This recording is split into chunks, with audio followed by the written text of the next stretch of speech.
All right. Well, welcome back to Sabbath School Boot Camp. This is the second quarter of the year 2022. We are studying this lesson, Genesis. We are on lesson number 2, entitled The Fall. I am joined once again by my good friend Jim Merrills, who is a super elder up there in Michigan. And we had a fun time last week. I know some of you guys really enjoyed it. We enjoyed doing it. We enjoyed talking about it, in particularly, Jim, because this is a fantastic lesson written by Jacques Ducan. Welcome back. Well, good morning, and at least you can pronounce my state, so we'll leave it at that. I've lived there, and I will say Michigan is a very beautiful state. It really is. That it is. We call it pure Michigan. Yeah, they call it pure Michigan. That they do. Oh, and you know, we should mention, even though you're a big Ohio fan, we should mention that you are pastoring in Illinois. Yeah. Yeah, like most people who are Ohio State fans, we don't live in Ohio. There's a reason for that. Oh.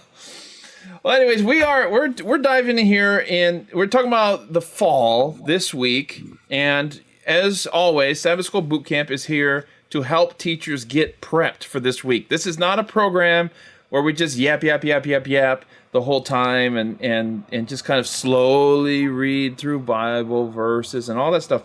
We want to get you to the good stuff.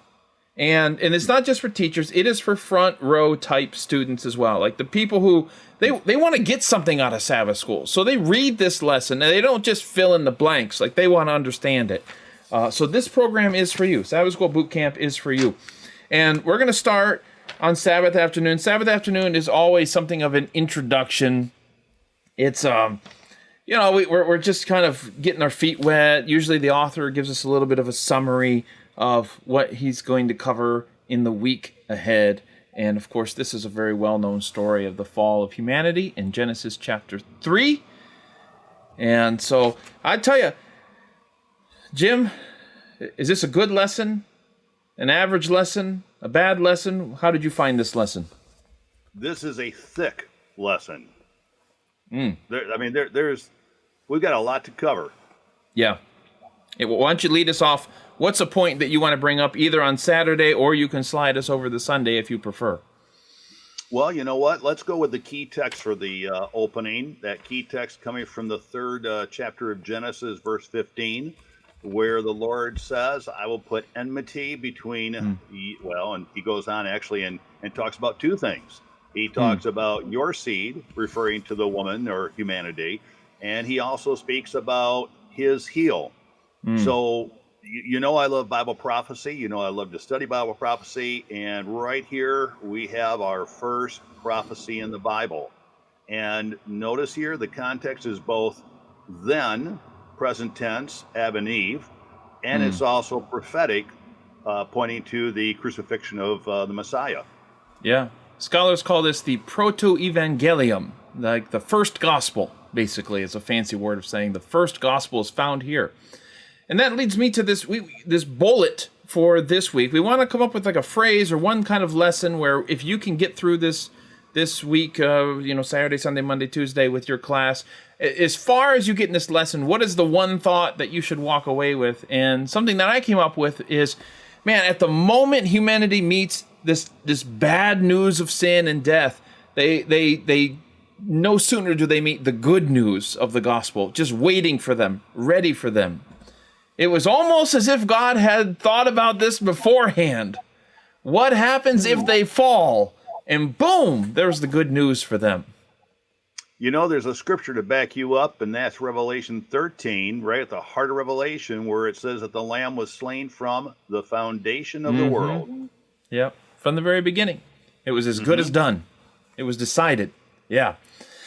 I'll tell you, something also here on Saturday that really just struck me is Ducan says that the threat of death attached to the warning of disobedience would be fulfilled. The threat of death attached to the warning about disobedience would be fulfilled. Which suggests that this state that Adam and Eve were in, this perfect state, was conditional. Likewise, the fallen state that they eventually found themselves in is also conditional. depending on our relationship to the Creator. And I think sometimes we don't appreciate that. It's like, well, why did God allow this to happen to this world? Or why does God allow these bad things to happen in this world? The state we find ourselves is conditional. If we're in a good state right now, we can lose that, depending on our relationship with our Creator. If we're in a bad state right now, that can be improved, depending on our relationship with our Creator. So, if you find yourself in a tough spot, like Adam and Eve did after the fall, right? Like we all do in sin, it's a conditional state. You can get out of that state. And we see this right here, that this is not a fixed moral world where it just, it's always going to be good or it's always going to be bad. Everything depends upon our relationship with our Creator. Are you suggesting that we are in a second probation? I think there's a way out of this. And I think that every day we have to improve upon this relationship with God. And keep kind of climbing out of it with His help. Well, clearly through God's foresight, He foresaw what would eventually happen here in the universe. Mm-hmm. He foresaw exactly where it was going to happen. And the plan with the Trinity was laid forth, the plan of redemption, as it's often referred to. And so even though they had failed, fallen, whatever word we want to use there, made the wrong choice, disobeyed, there in the Garden of Eden, the Lord had a plan for that. And so as you say, we actually went into that, second probation. I don't think the Lord would have left the tree of knowledge forever in the garden as a potential temptation. Yeah. And the very fact that we are in that second probation, you just gave me a thought here. There are those Christians who believe that at the end of the world that there is a third probation. That some are raptured, some are left behind, they're given a third chance. In my opinion, from my studies, there's only the second probation, and we are currently living under that probation. But as you say, because of the Lamb, we can have what was formerly lost by our first parents. Yes, we can get back to our garden. Absolutely. Yep. Absolutely. And there's the connection between Genesis and Revelation. Yep. Now, if you guys don't know, Jim is the Revelation guy here, okay? So he's going to be the one you can rely on to find these parallels that lead us to Revelation, all right? It's one big story. Absolutely. Now, what we also see here is this warning of Adam and Eve that if you eat the fruit of this tree, you're going to surely die. It says in New King James Version, not just die, you're going to surely die. You're going to certainly die, I think it says in the NIV. Just to really kind of drive that point home of what the consequences of eating this fruit are and disobeying God, it suggests to us that we're all aware of these physical laws that govern our universe, and that we operate best when we operate in harmony with those physical laws. I saw this video on TikTok where some person was trying to swim. They were near the edge of a waterfall, a very big waterfall, and they were trying to swim like against the flow to try to get away from it. Right? Now, why they got in there, I don't know. But that is a hard force to fight against, and they didn't. They just went off the waterfall and into the pool below. Right? Like, things are smoother when you're going with the flow, with these natural laws in the universe. It's hard to fight against them, and ultimately we're unsuccessful. No matter how hard you try, you're not going to jump off a high point and go up. All right? Gravity is gravity. There are physical laws governing the universe, but there are also spiritual laws governing the universe. And just as human beings didn't have a role to play in establishing the physical laws of the universe, we don't have a role to play in establishing the spiritual laws.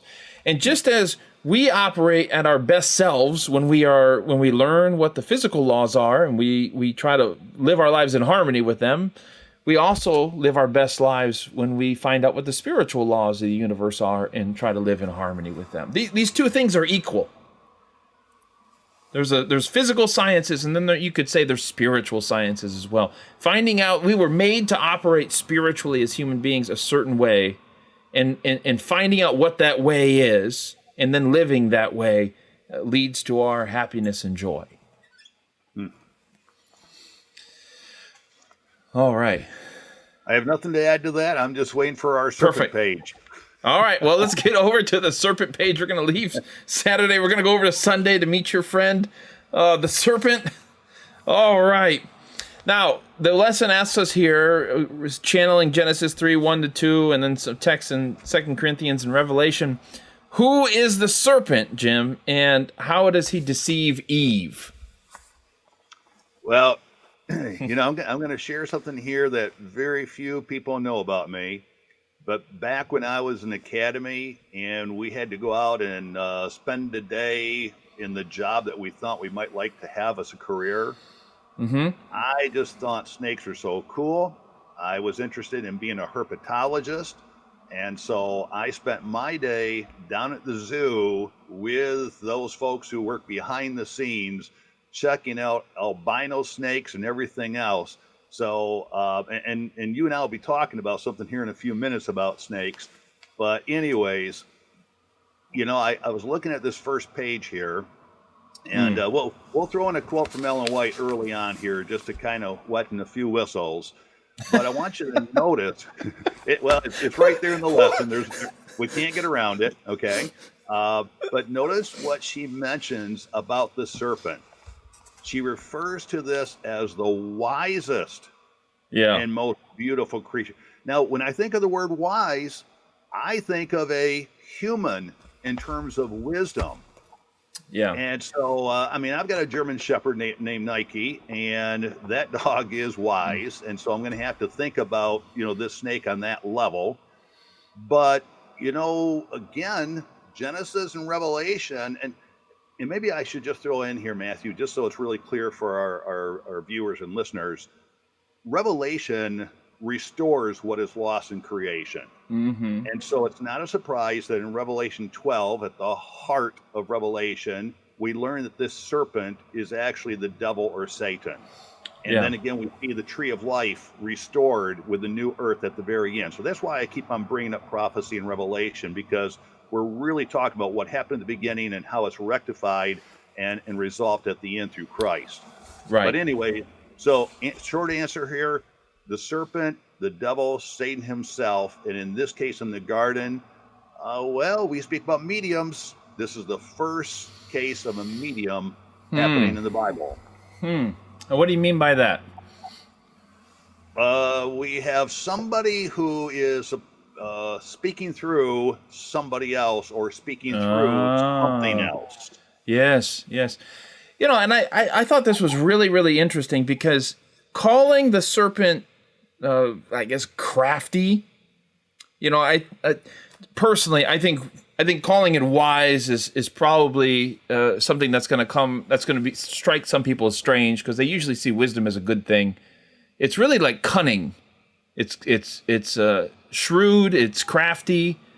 It's not wisdom in a good sense here, right? It's a very sharp animal, but it seems to be combining the natural disposition of the creature with the natural disposition of the possessing entity, which is the devil, right? Why did he choose this? He didn't choose a lamb. He didn't choose a goat. He didn't choose a fish.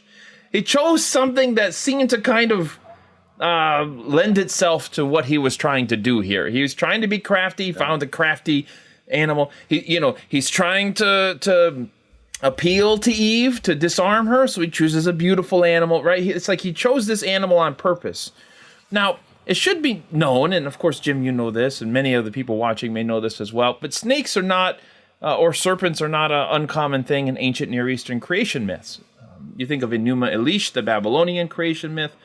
It's a story that in some ways centers around Tiamat, who was a sea snake or sea serpent who created the world until she was eventually killed by Marduk, who was this hero of Babylon. And this was an understanding among ancient Near Eastern peoples, including the Israelites, that there was a serpent around from the beginning, in the Babylonian myth and the Hebrew myth, and that the serpent is bad. So you have to keep in mind, when this book of Genesis was written, the Israelites had most likely, including in Egyptian creation myths, have heard this story about a snake or a serpent that had been around since the beginning of all things.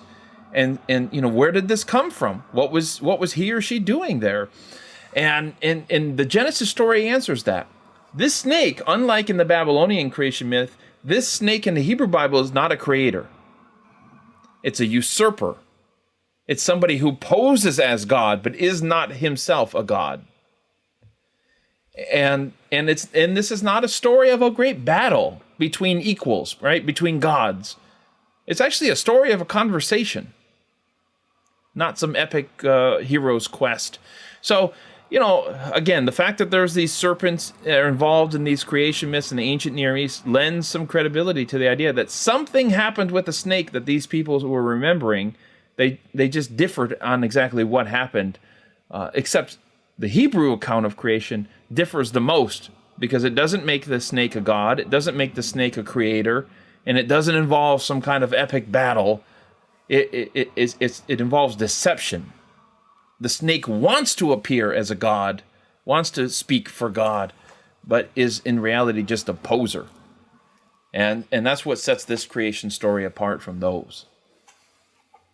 If folks would like to get a little better idea visually of what you're talking about, they can Google like Egyptian and serpent.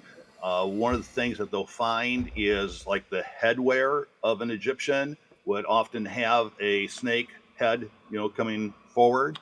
I'll put in a plug here. We've got two wonderful archaeological museums, one here at the Andrews University campus. I say here, I mean, I'm 45 minutes away, but we have the Horn Archaeological Museum. They can see stuff like this.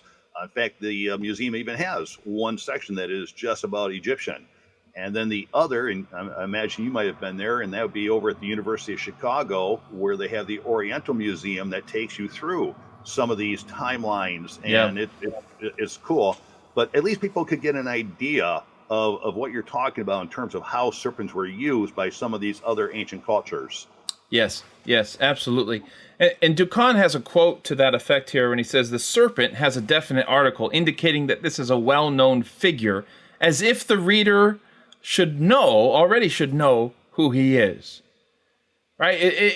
And that's why, I mean, look, for people who have read the Bible, who are familiar with it, we don't raise any kind of question mark when we're like, well, who is this serpent? We know, right? And the people who were reading the first copy of Genesis as it got handed around knew who the serpent was.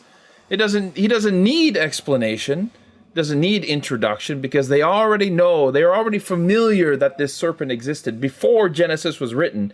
And so when Genesis was eventually written, it was, well, let me explain where this person, this being, this creature you heard of came from. And you make an excellent point. I do recall reading where Ducan was pointing out. Now, Hebrew is not my forte. Maybe it's yours. Nope. But, nope. Ducan points out that the very language here in the Hebrew emphasizes the serpent in such a way that he had to be known. It uses the definite article, the. Yes. And so you're right. The people, and we need not forget here that Moses has an original audience, which is not us. Mm-hmm. And so when he is speaking, he's just assuming that his audience already knows what he's talking about. And we have to remember, this is a short period of time from creation to Moses. There's been plenty of oral tradition and truth that's been handed down from generation to generation. Yeah, absolutely. And maybe this was, we're going to read between the lines here a little bit. Maybe this was written down in part because after a while, that oral tradition can, you have questions about things, or maybe there's some kind of two different versions of an event that creeps in. And so this is setting the record straight. For some people who may not have had all the details, maybe they didn't get one of the stories. This is kind of putting them all together and saying, this is really what happened. Now it's written down. Now you all can see what happened as well. I like what happens here. Ducan, I don't have this one on the screen, but Ducan says, the serpent does not present himself as an enemy of God. On the contrary, the serpent refers to God's words, he says, which he repeats and seems to support. And Ducan makes this connection I hadn't really thought of to Matthew chapter 4, where Jesus was in the wilderness. What does he do? He quotes scripture at Jesus. The devil really likes to quote the Bible here. Yep, he does. He knows it better than we do. He knows it better than we do, right? And it's interesting. I mean, if if this devil wants to be God, he sure has an inferiority complex because he seems to have to pretend to be God an awful lot rather than being his own person. He's just got to fake. He's got to fake it. He's got to trick people. If you really were what you pretend that you are, then you wouldn't have to copy somebody else. All right, that's all I'm going to say about that. Okay, Matthew out. I'm done. Take that. Well, and this is probably going to come up before we're done, but really through this whole account in chapter 3, we see where the snake itself is trying to play God, and of course we see that about Satan elsewhere in Scripture. But we also see where Adam attempts to play God in chapter 3. We also see where Eve attempts to play God or be like God. So really, all the earthly characters here are not satisfied as they are. That's a really good point. It's kind of like all the characters we meet so far, it's like everyone gets a turn at playing God. And we see that only one character is actually good at playing God, and that's God. The rest of us... Not so much. We just finished studying Hebrews, and in the last chapter of Hebrews, one of the things that Paul pointed out was be content. Yeah. And none of these three here in this story are content. Yeah. No, they're not. They're not.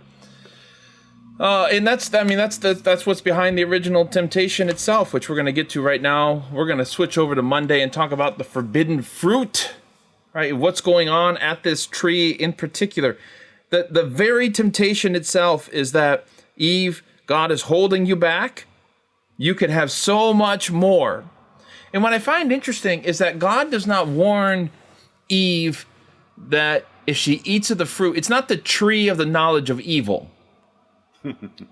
It's the tree of the knowledge of good and evil. And that's such a curious name for the tree, because you can have both. And it just so perfectly represents Satan's entire philosophy, right? You can have good and evil.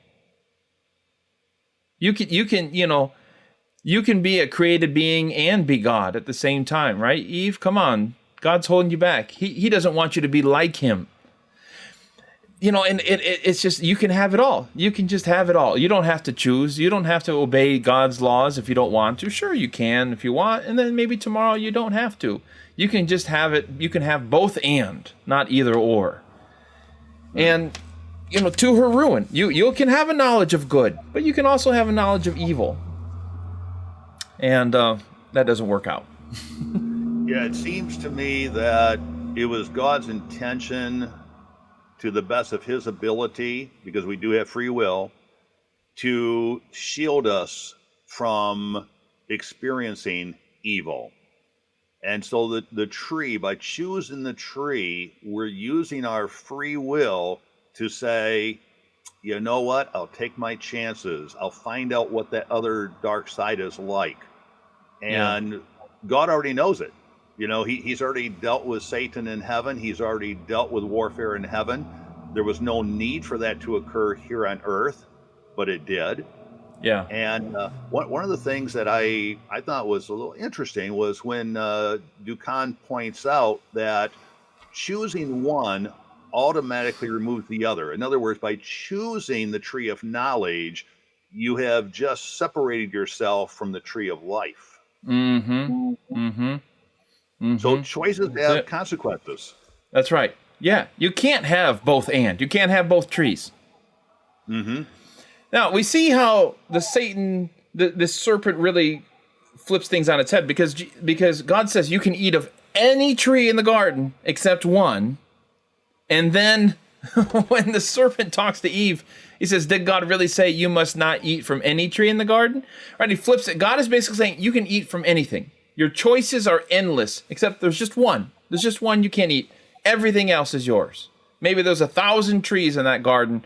You can eat from all of them except for one. You have. This is a God of choice. It's a God of variety, a God of creativity.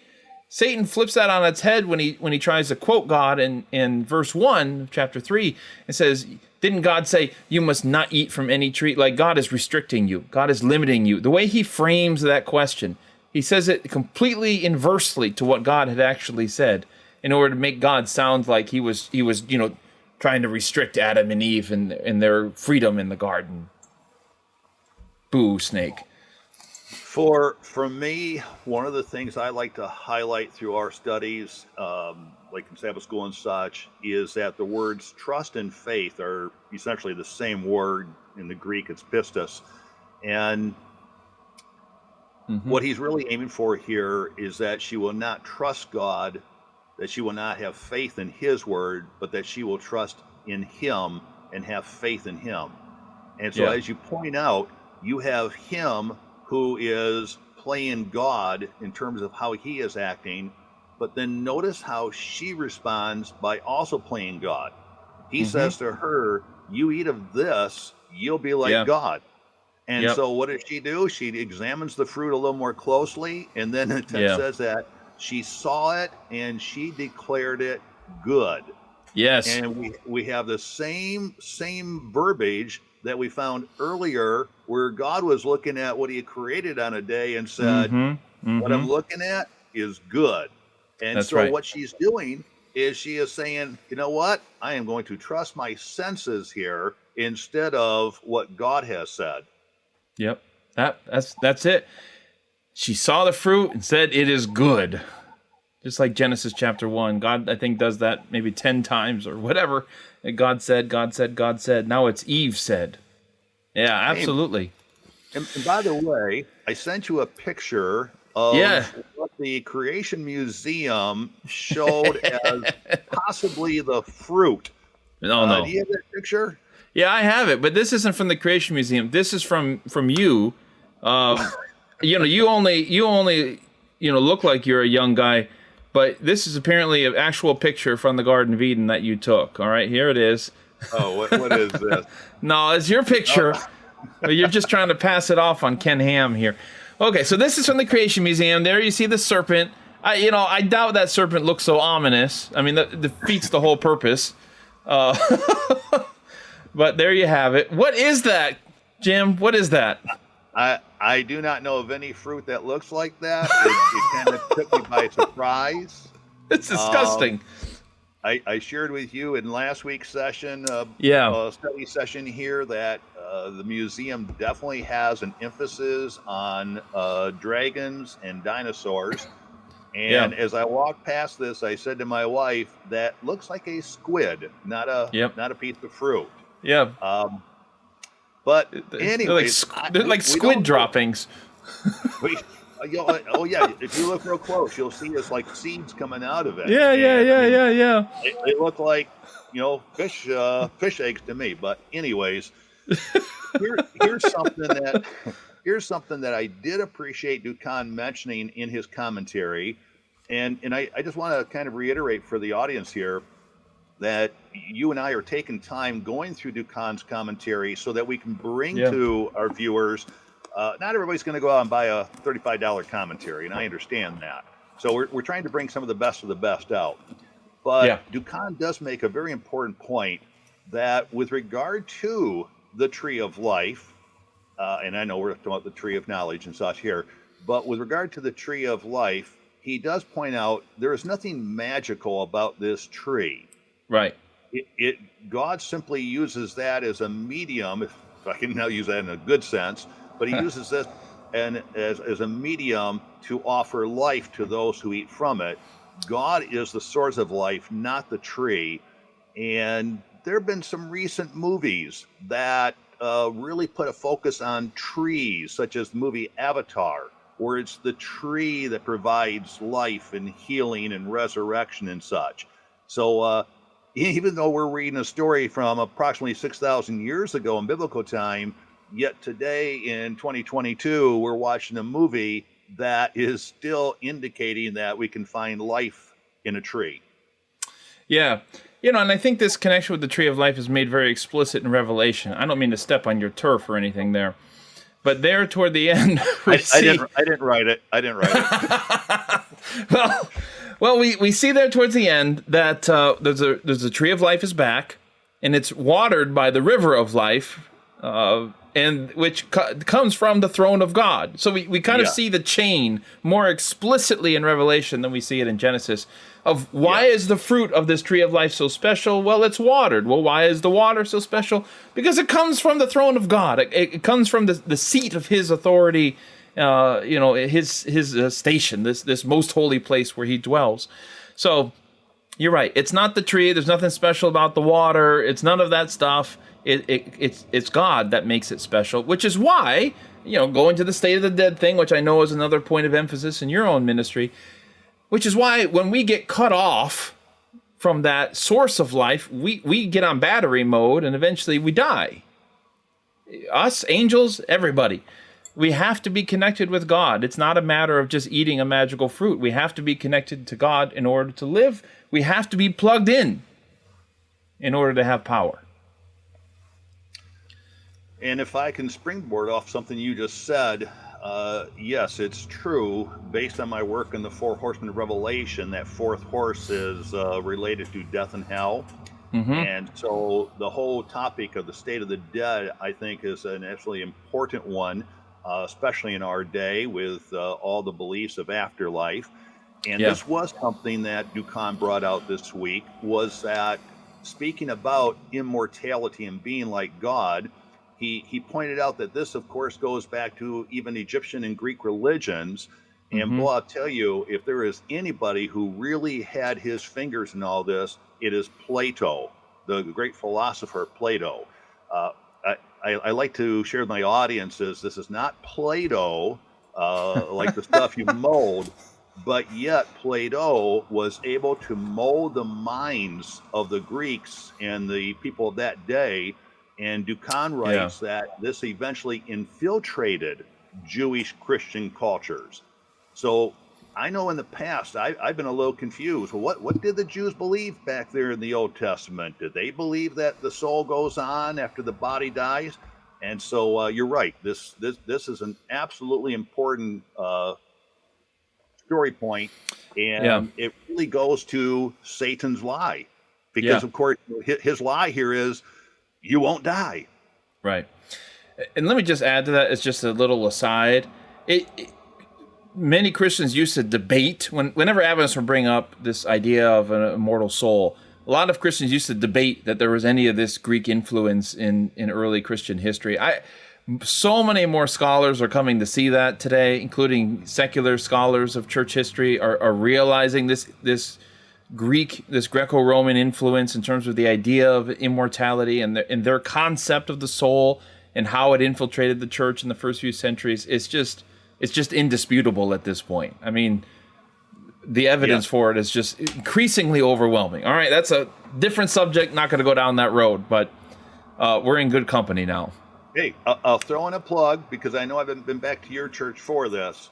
True. But based on the Four Horsemen and Death and Hell, I had created the 2-part PowerPoint on the history of the state of the dead.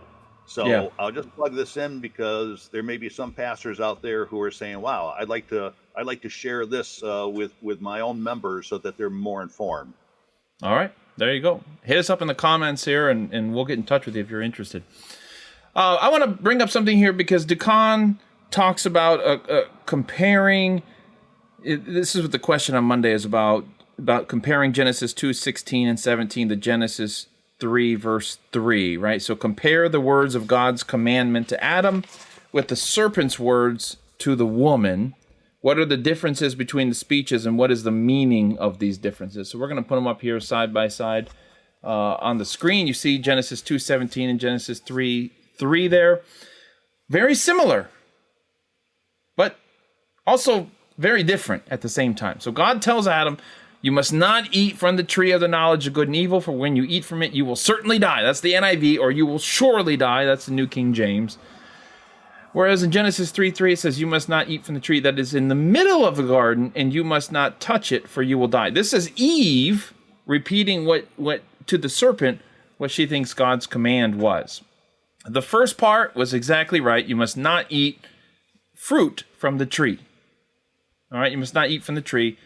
Completely right. Now, in the middle of the garden, Okay, that's a detail that gets added. I don't think that matters one way or the other, where the tree is, but fair enough. Okay. What does Eve add next? You must not touch it. Well, that's not what God said, at least not explicitly in Genesis 2:17. That seems to be something she's added to what God had said. For you will die. All right, that part is still the same, even if she doesn't reflect God's emphasis of you will certainly die. You must not touch it, she adds. Why is it significant that Eve is adding to what God had said here, Jim? Okay, first of all, I wasn't there. I don't know. You got that picture of the squid fruit. Yes, that's true. That's true. But, there's something here that suggests to me that maybe there was some touching involved and nothing happened, and somehow she is allowing herself to reiterate God's words in such a way, because, if that's what he said and he didn't, and I'm touching the fruit, well, then how do I know it's really so bad to eat the fruit? Yeah. So, I don't know. You got some deeper thoughts on that one? Well, I don't know about deeper, but I will say this. We see this tendency throughout among God's people here, and especially in the Gospels, where the religious leaders like to add commands to what God had said because they imagine that makes them safer, because they imagine that makes them more pious, right? God said, keep the Sabbath. Okay, well, I'm going to add this law and this law and this law and this law and this law to it, to the point where nobody can be healed on Sabbath, right? And what ends up happening to that is they may have meant well, as I'm sure Eve meant well here, by adding an extra law to what God had said, an extra component to that law that God had said. But in the end, what does it do? It doesn't protect her from what's about to happen. In fact, one could argue it puts her on more dangerous ground, because while she does repeat the gist of what God had commanded her not to do and commanded Adam not to do, the fact that she's adding to it suggests that she's, in her own little minor way, playing God. She's not the lawgiver. God is the lawgiver, but here she is adding a little law to what the lawgiver had given her. Almost as if, God and I hashed this out. He told me what the law is. I gave my little contribution to it as well, right? So she's conceptually putting herself on spiritually dangerous ground, just as the religious leaders did in the Gospels as well.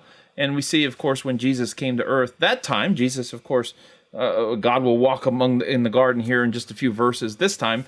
But just as when Jesus came in the Gospels, it ended up keeping these religious leaders from God when they added these laws to the law of God. Paradoxically, perhaps.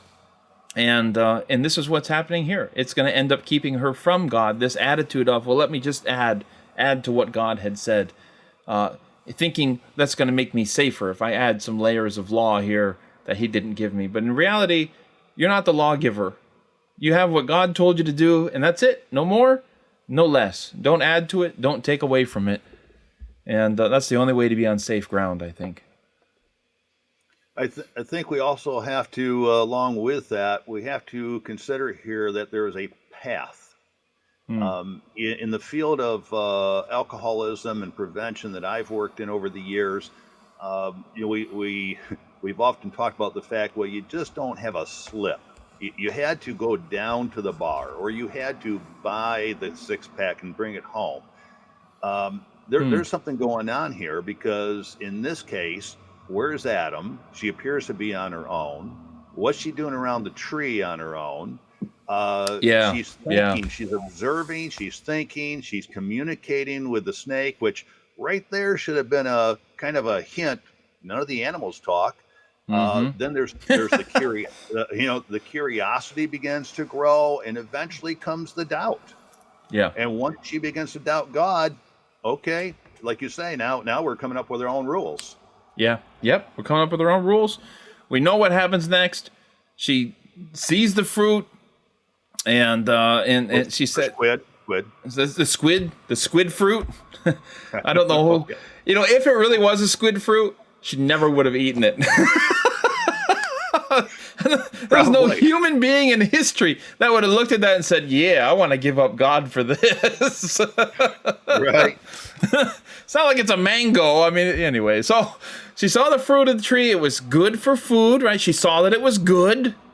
And, an evaluation she makes, pleasing to the eye, also desirable for gaining wisdom. So she took some and ate it. She also gave some to her husband who was with her, and he ate it. Humanity falls, and that brings us to Tuesday. A spoiler alert, by the way, in case you didn't know how that ended. But that brings us to Tuesday, which is hiding before God. And so we are led off with this question here in Genesis 3:7-13. That's the text they want us to read. And the question is, why did Adam and Eve feel the need to hide before God? Why did they feel the need to hide before God? What do you think?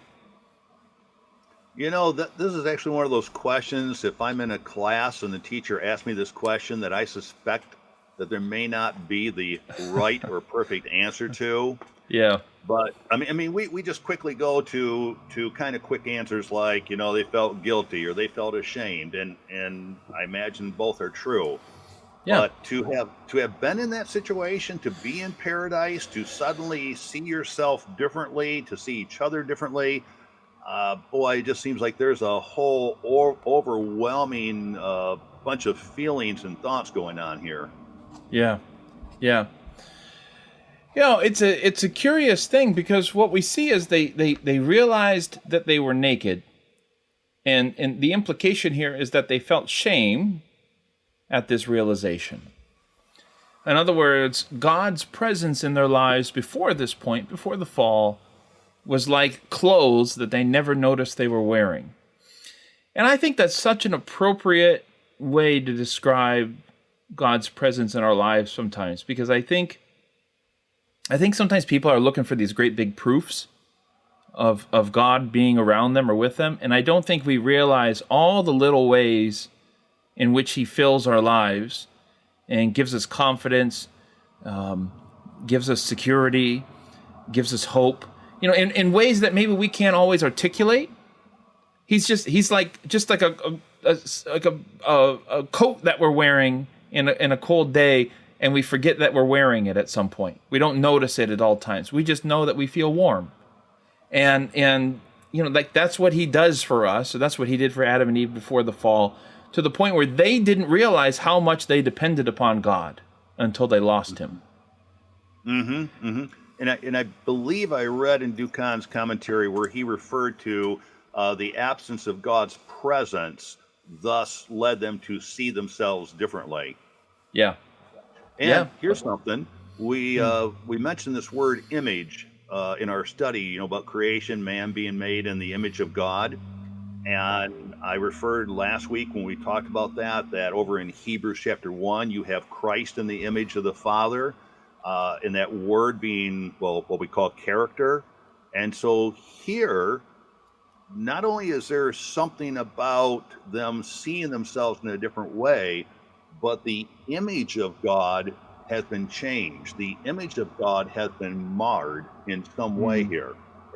May I say that their character has taken a change. Yes. Yeah, it has. And I think marred is the appropriate word here for describing what happened to the image of God, because it's not wholly gone, right? We still, in some way, resemble God morally, physically, emotionally, etc., just not as perfectly as we once did. It's still here. The seeds are still here. Mm-hmm. Here's something that I think is unique. We were talking about trees a few minutes ago and how even modern movies still bring out the tree as being that life source. So I find it interesting in this story that they've gone to a tree, they've made the wrong choice. The eating of the tree has affected them negatively. There's a change that has occurred in whatever ways. And now to fix the problem, we return to the tree as the answer, and we take its leaves to cover the problem. Mm-hmm. Mm-hmm. And you know, we find the tree keeps on coming up throughout the Bible. We make images out of trees. We have the pagan worshiping amongst the grove of the trees. I mean, the trees is a dominant object all the way to the end of Revelation, where we finally come back to the tree of life. Right. Yeah. Yeah. Yeah. And, you know, and it also clues us into the fact that bereft of God, they felt ashamed of their nakedness. So what do? They turn to the creation of God to make clothes for themselves. And it just illustrates how completely we depend upon God. Because if you know, yeah, well, what I mean is like if you want to live without God, which is what sin is, which is what the fall signified. Yeah. Where are you going to go to find a substitute for God? You're going to put fig leaves on? He made those. Where are you going to go live in any part of the universe where he doesn't exist, right? He fills everything. He created everything. You know, how do you live without God in a way that doesn't rely upon God? You know, even with the very breath you use to curse God, it's that breath is still a gift from God, right? And so we realize kind of the hopelessness of the rebellion against God, because there's nowhere you can go without God or without something that bears his fingerprints or his image, including ourselves, which is why the ultimate fate of those who live without God is death, because it's the only thing you can do if you don't want to be anywhere near God or have him anything to do with you. And our passage illustrates the point you're making, because up to this point, the concept or the idea of making something was something that God did. Mm-hmm. Now you have Adam stepping in like God, and he attempts to make something that is going to hide his shame. Mm-hmm. And it's so interesting that he steps in here. He plays the role of God. Well, I can make a solution here. He picks the leaves from the tree. It obviously doesn't work, nor is he the creator, nor can he resolve the situation they're in. But notice that when we come down to the end of the scriptures, to Revelation 22, we do read that the leaves of the tree are for the healing. That's right. That's right. Okay? And so we have a difference between how Adam, a creature, uses a leaf that he makes into a little belt, versus the creator who says, no, I empower this tree with its leaves to be healing for nations. All right. Now, you're going to get me in trouble here, Jim. This was a fantastic point. You're going to get me in trouble because the last time I talked about the leaves of the tree in a sermon, I made an unfortunate comment. Okay, and I don't know if I should repeat it here, but an elder went home after the sermon, cut that little clip out of the sermon, and then sent it to me with a little Chris Farley video attached to it at the end. I had made I was trying to work it through in the middle of the sermon and be like, well, what are you going to do with the leaves? Do we put it in our food? Do we just eat it? You know, what is it? How is it they're healing? And then do you roll it up and smoke it? Like, I don't know what you do to the leaves. And then that was the end of that. So this sermon off the rails. And you wanted to bring it up again. Okay. Well, I felt after I got into it, I'm like, well, this makes no sense unless I just say what I said. So anyways, you're tempting me. You brought up some memories. But anyways, you're absolutely right. Like, that does seem like a really strange comment in Revelation if you don't have any awareness of Genesis. Oh, yeah. Totally weird thing to say. And it just shows you how John obviously is drawing from a number of sources in writing Revelation, New Testament sources that he's influenced by and themes. But he's also looking all the way back at Genesis, and the Holy Spirit's guiding him, saying there's some loose ends here that need to be wrapped up. Loose ends that maybe somebody hasn't thought about since the very beginning of things. So he has an eye on Genesis as he's writing Revelation, for sure. Hey, by the way, what do you think about this line from the Lord coming back down to the garden looking for them when he says, "Who told you you were naked?" Who is this who that he's referring to? It's a good question. I hadn't really thought about that before. Yeah, he didn't say what creature. He doesn't say what thing. He doesn't say what object. Yeah. He says, "Hey, who told you this?" I mean, in his words, he is striking at the very person. Now, I assume, I don't know. I assume that the Lord had probably already informed Adam and Eve of the great controversy that was going on. Yeah. Ellen White makes that clear. Yeah. Okay. I don't have a quote for that, but that Well, was you should. I've had. Sure. And so I think when he comes forward now and says, "Who told you?" He knows. They know. And now they know they have met the creature that he warned them about. Yeah. I mean, you don't think they realized after the fall, like after they felt the shame, it was the serpent. Do you think that they didn't realize that until God came down and explained things? I mean, because they don't seem to get especially outraged when he confronts them, because Eve blames the woman blames the serpent, as if it's like no big deal. Like, yeah, it was that serpent over there who did it. None of them are like, that's the angel you were warning us about, You have to wonder where in this story something comes up about animals don't talk. You know what? I mean, maybe they did talk in the Garden of Eden. Adam could have easily said, "My dear, animals don't talk. They didn't name themselves. I had to name them." That's true. Yeah, I think the "who told you that you were naked" is kind of like just another way of saying, how did you come to that idea? Now, the way it's phrased, of course, it sounds more of like, what authority instructed you that this was indeed the case? And the fact that it's God asking that question implies, I didn't tell you that, which means I must not be your authority anymore. So who's this new authority in your life that has told you this truth? Wow. Wow. That's strong. Yeah, you're right. It just cuts straight to the heart of the thing, doesn't it? Oh, yeah. Who did you trust if not me? Yeah. Wow. Who's your new teacher? Wow. So and so what we see here, really, with Adam and Eve making coverings for themselves after the fall is, this is what human beings have been doing ever since. I'm going to channel my wife's girl, Brene Brown, here a little bit. We have this sense of innate shame that human beings try to cover up in different ways. Either they are radically pursuing excellence in what they do, or they turn to crime, or sometimes they turn to religion, right? And I'm going to be the most spiritual person ever to try to cover up what is wrong inside of them. Sometimes they turn to philosophy, or sometimes they, whatever. They can go any number of directions to try to cover that up. That thing that we all feel is wrong and broken inside of us. Ever since the fall, every generation after generation after generation, we've been doing the same thing. Trying to find fig leaves. Some people choose different kinds of leaves. But we're all finding our own leaves, trying to cover up what's wrong with us, making coverings for ourselves ever since. When reality is, the only way forward is to stop and realize it's not a matter of the right leaves.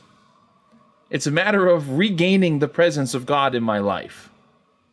And allowing Him to cover me. That's what we're all, that's the only way to fix this, what we've lost. It's the only way to get rid of that sense of shame. All right. We got to go over the Wednesday now.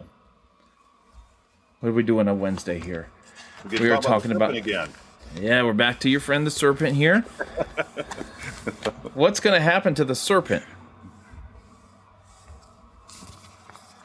What does God tell him? We're back to Genesis 3:15, that memory verse, except for this time we are in the NIV. The memory text is always in the New King James Version. Maybe almost always in the New King James Version. I think that's like a rule when you make the quarterly. They really want you to use the New King James because they don't want to stir up trouble in the classes. But I don't know why, honestly. But anyways, so here we have the NIV, and I will put enmity between you and the woman, between your offspring and hers. He will crush your head, and you will strike his heel. This is after we're done with the blame game. Adam blaming his wife, which is really a blaming God, right? Because it's like, which is really weird. Can I just say this real quick? Really weird, because the assumption is that Adam sinned because he didn't want to live without his wife. And then the moment he gets caught, he's like, what wife? What wife? Her? Well, I didn't ask for her. What wife would be an absence of a wife? No. We need the wife to blame. Yeah. Yeah, but it's like, I didn't ask for her. It's like, dude, not woman, cool. That's more like that woman, implying the one that you gave me. Right. It's like you right. forgot all about the part where you felt you were alone, Adam, and you needed companionship, and then when your companion fell, you're like, well, I can't go without her, so you fell, and then suddenly you got caught, and it's like, I'm actually fine on my own. You that woman you gave me, she's the one who did this, and then of course Eve is no better. Eve's like, well, it's that serpent you created. Ultimately, they're all pointing the finger back to God for this mess. Right, as we do, and as we have always done ever since the fall. To his credit, the serpent's the only one who doesn't blame somebody else. I don't know who he would blame, but everything's fine. This is the way things should be. Oh my! Let the pig roll in his mud. Okay, so the fate of the serpent. Mm-hmm. There's some good stuff here. Okay. For one, what we have in the text here is a double more. We have that this serpent is more cunning, and thus he is more cursed. Okay. And I think of lines where with what was that famous line from the Superman movie way back years ago? Something about with great responsibility or something like that. With great power comes great responsibility. You mean Spider-Man? Okay. Yeah, I just remember this line. Yeah. Don't. No, you can't confuse Marvel and DC. But go ahead, sir.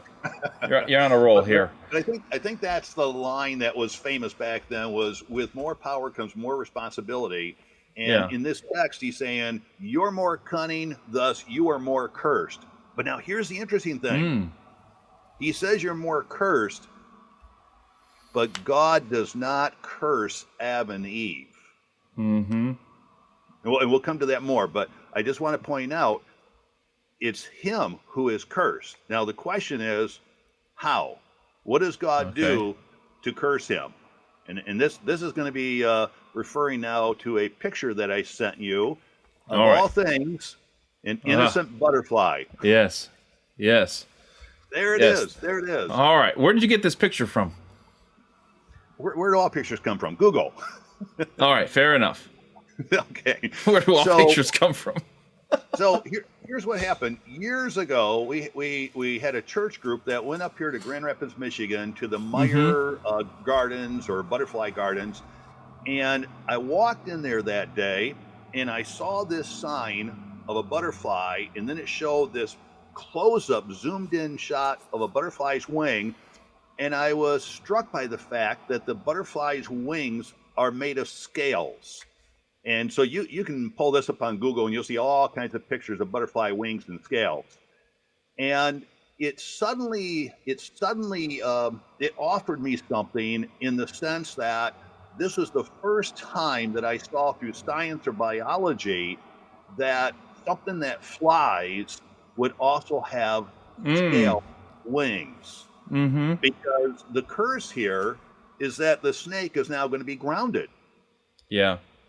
So, like some people say, well, Ellen White says it flew. How do we know it flew? Well, for one, it's being grounded. It must now crawl on its belly. So something tells me something else was going on before that. Mm-hmm. And so when I saw the butterfly wings and came to understand how they are made of a scale system, I just thought, wow, that may answer a question about Genesis. That's fascinating. Mm-hmm. Well, now where do you go from there now? Yeah, I want a picture of the serpent. Now, let me ask you this: at the Creation Museum, did they put wings on the serpent? I cannot recall if I saw a picture with the wings. I can't recall that. I'm not. I always wondered: is this something like an Adventist? Is this an Adventist thing with Genesis, or do other Christians see this too? Sometimes I don't know. Are we the only ones who see the wings with the serpent? I mean, unless they thought that they walked at one time and that they had legs or something. Yeah, that'd be de-evolution. Well, I mean, here's why biblically I think Adventists have something to speak of here. Okay, if you're watching this and you're like, "What in the world is going on here?" I will say this: when we talk about the dragon in Revelation chapter 12, which is also called the serpent, we think of dragon like a medieval dragon. And we think of the gigantic wings and maybe 4 legs and the breathing fire, all that kind of stuff. This concept of the dragon, this red dragon in Revelation 12, is not a medieval dragon. Okay, obviously it's written hundreds of years before the Middle Ages. This is more in line with what we should expect to visualize in Genesis with this serpent. They can call it dragon all they want, but it's this idea of this serpent. I mean, what is a serpent? It's like a kind of like a version of a dragon, like a primordial version of a dragon, really, without the legs. They fly. And you look at like a Chinese dragon. You see those like things where like 100 people are in one of those dragon things and they run around, right? It doesn't have these great big wings and it doesn't breathe fire and stuff. It looks like a snake, right? And that's well, in that case, it's super long. Right, but like, that's what it is. And so, we have this flying creature called a dragon in Revelation 12, and it probably is very much the serpent of Genesis chapter 3. So it probably did have wings. This is what they're imagining. So we don't just make this stuff up when we talk about a serpent with wings here. Again, we don't have a picture of it, obviously, but the description in Revelation chapter 12, understanding that it's throwing us back to Genesis 3, it probably is like basically a snake with wings, basically. Very pretty one, too. Not this like hideous monster-looking thing. So, you brought up Revelation 12. Of course. Here we go. Yeah, here we go. All right. Let's do it. It's a good thing that you did, because the parallels between Genesis 3 and Revelation 12 are undeniable. We have a woman emphasized in both. We have a serpent or dragon emphasized in both. We have rage, enmity emphasized in both. We have her seed, his seed emphasized in both. I mean, the parallels are huge. And let's go one step further. Basically, 12, 13, 14 is at the core, the heart, the center emphasis of Revelation. Yep. And in the very next chapter, after all these parallels, in the very next chapter, as the story continues, it is pointed out in Revelation 13 that at the end of time, our senses will be deceived. There will be signs. There will be deceptions for those on earth. So we can easily take what's going on here in Genesis 3 and go right to the core heart of Revelation, and we see that what happened at the beginning will happen again at the end. Yep, absolutely. Absolutely. Well said. Well said. Now, what happens to the serpent? You say that there's a curse on the serpent, but not a curse on Adam and Eve. And we're going to get to Adam and Eve on Thursday. But what is the serpent? He's supposed to crawl on his belly, so wings get clipped. And is that it? It seems like the snake itself is being blamed for the actions of the thing that possessed it. The devil. Why should the snake be punished for what the devil did, right? But it seems that because the qualities of the snake merged with the qualities of the devil in tempting Eve, the cunningness of the snake, so it seems they both kind of share a particular fate as well. A curse, as it were. Yes, and in truth, it won't be just the snake in the long run here, because we also read what we'll read later, that the ground is also cursed. We read in the New Testament from Paul how the earth groans, and in fact we see with Adam and Eve, leaving the garden. I know I'm getting a little bit ahead of myself, but even as they leave the garden, it's not just the snake that's cursed. I mean, everything around them will now suffer the results of their separation from the Lord. Yes. The consequences just ripple throughout all creation. Absolutely. And just getting ahead of ourselves, or even ahead of the lesson here a little bit, it's just heartbreaking when you find the system of sacrifices. I mean, if you're Adam and Eve, no doubt the fall was a very traumatic experience. But like, what do you do when you think of the first leaf changing colors and you realize that maybe this tree is dying or something, or you have the first lamb is killed? You've never seen death before. This was paradise. Things are changing. They're crumbling. They're breaking down. Thorns are coming up in different places. It's harder work now. I mean, how heartbreaking is seeing all of this for the first time? We are so desensitized to these things because this is what we call normal. Oh, we call it beauty. We go Even beauty. driving around. We go driving around looking for leaves that are dying. Yes, because right. they have color. That's right. And you know what a great state is to see those leaves in? Michigan. It's the state that most reminds you of the fall. Oh. Oh. Oh. I'm done. No comment. I'm done. Oh man. Yeah, it's heartbreaking stuff to see this transformation that happens across all creation. So this is why it's good sometimes to put ourselves in this spot even before the fall, because we realize what they had versus what we have now, and we realize how desensitized we've become. I would say desensitized by necessity in some respects, because it's hard to kind of live our whole lives as if we're in the Garden of Eden, right? And it's like, oh, there's a mosquito. Let me just kind of carefully pick it away. I don't want to, or I don't want to chop down this tree. Or, well, I mean, we have to, right? You need wood to, if you have a, wood fire stove or something in a cabin, or what, you need this stuff to survive. Like, there's a inevitability about the life after the fall that we need to accept. But at the same time, what we have considered to be normal was never meant to be normal, and we should appreciate that. We should appreciate how far we've gone and how much things have changed. And it's only by reading the scriptures and meditating on the scriptures that stuff really comes to us. Yeah, that's right. Now, I think we can focus. You have a picture here for us. It's something called a chiasm, and the reason why we're bringing it up right now is because Wednesday is very much about Genesis 3:15, this Proto-Evangelium, this first gospel that we see here. I'm going to put this thing up on the screen.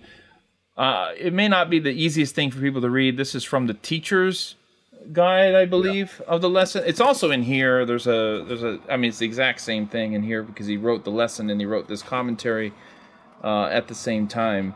But tell me what we're seeing here. If somebody doesn't know, yeah, it's here too. Okay. Well, get that focus. Okay. There it is. Right there. So, unfortunately, most of our members do not have the teacher's guide or the commentary. So, what's up with that? We are providing something special for the viewers. All right. So you'll notice here, just from this little photo I took there, and I should have done a little better job lighting that up, but you can still tell how there is a structure. There's a pattern here that focuses down towards the center. And this is called a chiasm based on the letter chi or X in the Greek alphabet. And so much of the Bible is written in chiasms. I mean, it's basically a form of poetry if you want to make it really simple.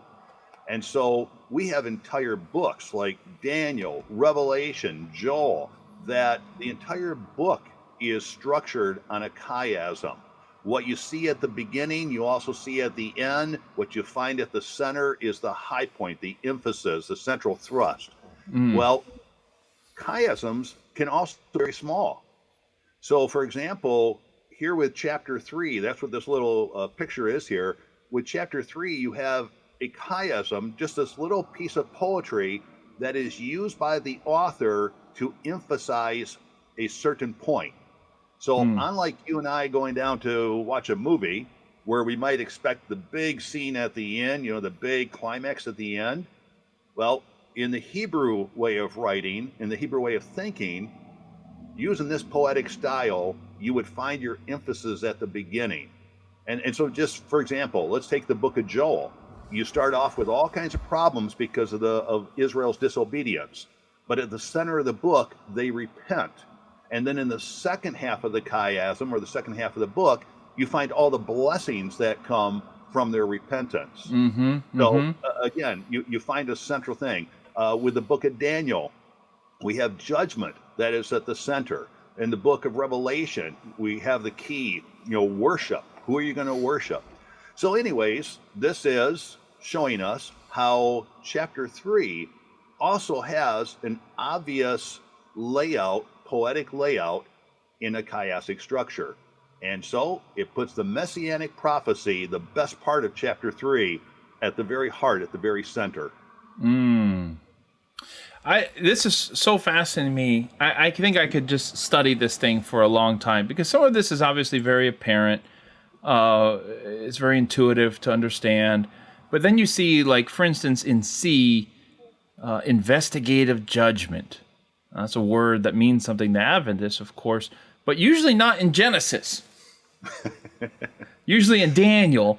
Of course, what Ducant is referring to here is the conversation God has with the guilty trio of what happened. He's investigating for the purpose of judgment. What happened? Adam, what happened? Eve, what happened? Serpent, you're in trouble. He's investigating for the purpose of judgment. We see that here in Genesis. We never usually, we know the story, we know that conversation, but we usually don't put that label on it. Boom, that kind of makes a little bit more sense now that that's really what that is. It's an investigative judgment. And if you've stuck with us for, the last hour and 10 minutes, you got to some good stuff here. Of course, Jim brings up the Messianic prophecy. They're at the heart of this book. The other thing that really strikes me is the very, very bottom of the chiasm, where it says God alone, where he prohibits them to eat from the tree of life. We often think, because we're humans, we focus on the humans in the story. Adam and Eve get kicked out of the garden. But when you understand the garden as a kind of the first sanctuary that ever existed, it's like, the whole earth is a holy and good place, but the garden was kind of a most holy place. It's where God came down to walk with human beings, and they fellowshiped. There was an extra special place in a very good creation. And when you realize this, Adam and Eve get kicked out. They're alone on the earth, but God is also alone in the garden. We often see how our sin affects us, how our sin affects creation. We often don't think about how our sin affects God, because we weren't the only ones deprived of relationship. God was deprived of our relationship as well. He didn't create us so he could be alone. He created us in his image so that we could fellowship together, so we could have a relationship together. And in the end, we are separated from him, but he's also separated from us. And I don't think that's something we often appreciate. And I really love that Ducant brings that out there. And you threw out the word sanctuary. That might leave some of our viewers wondering, well, how do you see a sanctuary? But I just want to remind our viewers that later, when God establishes the sanctuary with Moses for the people, he wants them to build a sanctuary so he can dwell with them. Yeah. That dwelling has been separated. He has lost his children through this event. Yeah. He wants to be close to his children. And so we will see that formal sanctuary, Mosaic sanctuary that will be built later on when he covenants with his people. And of course, we keep on using the word children of Israel, not just of Jacob, but of the Lord himself. These are his children. These are the ones he puts under his wing. And we see that imagery all the way down to Revelation. Yes, we do. Yes, we do. Now we're sliding over to Thursday. We're going to wrap it up here. We've had you guys long enough. You could watch this video through the whole week, right? We want to help you get prepped. I love this little bit here in the end of Genesis 3, because this is the first time in the Bible we have a lightsaber. The angel stands outside the garden with a flaming sword, which, again, if you're an ancient Near Eastern author and you see a lightsaber, a flaming sword is probably a good way to describe it. What else are you going to say? So there's a lightsaber. Why does God prohibit them from coming back to the tree of life? We kind of wish it'd be a situation where it's like, oh, guys, you're hurt. Come back to the tree of life. We'll get you all fixed up. But there's something wrong that can't be fixed by just eating from the tree of life. In fact, God allows death in the world because he prohibits them from eating from the tree of life. As we said before, it's the eating of the tree of life that gives eternal life to Adam and Eve. They have to keep coming back to the thing that God has provided for them in order to keep having life. And so what brings death to them in a roundabout way is actually God removing them from the tree of life. That's what ensures their death. And so the question is why? Well, because when given the choice between either dying or living forever as sinners, death is a better option. Whew. Okay. I've got to put a plug in for women here. Okay. Just in general?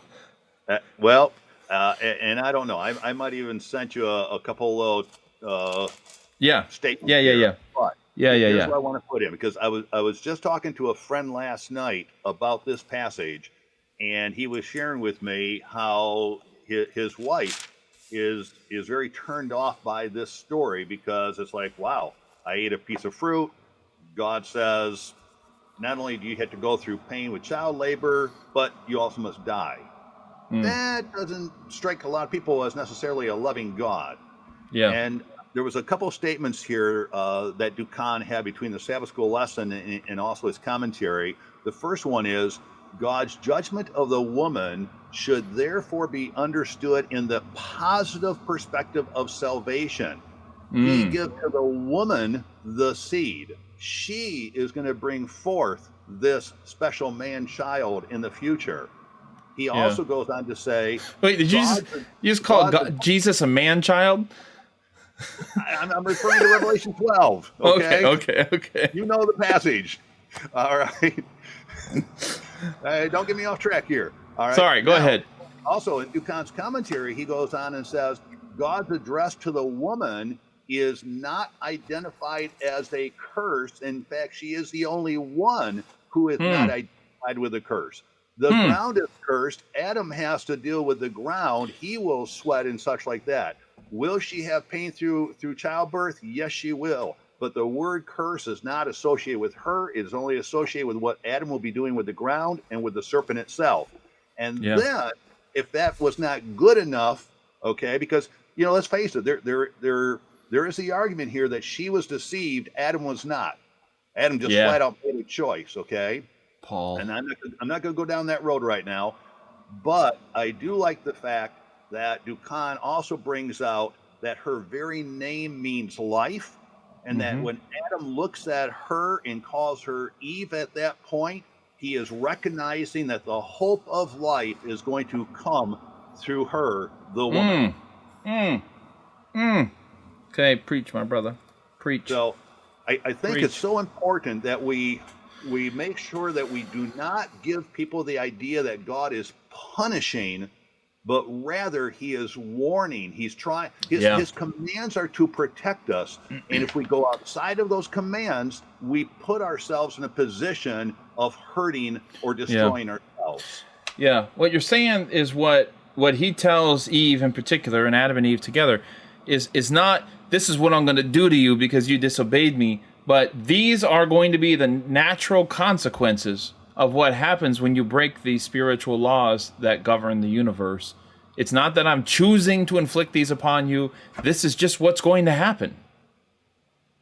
And like we said at the very beginning of this, there are physical laws in the universe. There are spiritual laws in the universe. God here is not, throwing darts at them because he's mad or whatever. He's just saying, this is what your life is going to look like now because of this choice. But he doesn't just leave it at that, right? He gives them the hope, though. Gives them the hope. But I don't want to finish with the woman. I want to finish with the lamb. Okay, finish with the lamb. Okay. All right. Finish. This is such a well-written, you might even have this that you can pull up. This is such a well-written comment by Dukan. He talks about the skins, the clothing that's given to Adam and Eve. Yeah. And his wording here in his commentary, the present context of human sin, which we've just read in the story, gives sacrificial significance to the clothing. He goes on, the text employs technical terms that belong to sanctuary language. And he's specifically talking about the tunic and the clothing. These are priestly items. And let's keep in mind, at this juncture, we would have the Lamb of God stepping in, showing them the first sacrifice, and that this sacrifice is going to be, it's going to go all the way down to John when John says, behold the Lamb of God. Yes. And you have Christ who is stepping down as king of the throne in heaven, as also the one who is now being prefigured as not only the lamb, but the priest. He steps in as priest, as lamb, as king, to let his people know, friends, there is hope. I'm giving you another opportunity. Just trust me. I'm done. Friends, all right, you got it, man. Come to the altar, guys. Come to the altar. You got this. Look, let me just end by saying this. As a Sabbath school teacher, or just as a Sabbath school class member, the purpose of Sabbath school is not just to have a nice discussion. In the early Adventist church, Sabbath school classes were evangelistic in nature. They were to build up Bible IQ among the church members as well. And this is why it's important to have good Sabbath school classes. Sabbath school classes are sometimes the weakest part of what happens at church on Sabbath because people show up late. They don't bother to read. And not just reading, okay? The goal is not to fill in these blanks. The goal is to understand the topics that are being raised here, especially just as a single main point, whatever the Spirit is leading you to think the main point of this is for you and your congregation, right? And to grow through this experience here. So don't be afraid to make an appeal to people sometimes in your Sabbath school class. You say, guys, this is a lesson about the gospel. This is a lesson about the good news that no sooner were human beings given the worst news that has ever been given to anybody in the history of the universe. No sooner were they given the bad news than they were given the good news that there will be hope coming. The serpent will bruise his heel, but that child who was to come will crush his head. So I hope whenever you teach this class, you end on a note of hope. And I hope you guys have a wonderful discussion this Sabbath.